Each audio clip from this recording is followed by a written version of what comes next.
Hey friends, if you wish to check whether the product key is genuine on Windows 11 or not, then please watch this video. I will guide you through the process.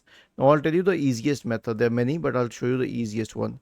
Search for Store in the Windows search bar and open the Microsoft Store. Then here you can search for Show Key Plus and hit enter. Okay, now after clicking on this, you can go to Show Key Plus and click on install, and this will install the Shoki Plus app. It will need a few seconds or maybe a minute, but then eventually it will install it. And once it is installed, I'll tell you what we can do further. Click on open to open the Shoki Plus app. It will need a few seconds to open this. Okay, it's opening. As you can see the key symbol here, and once it does, it will show you all the key details, the product name and everything.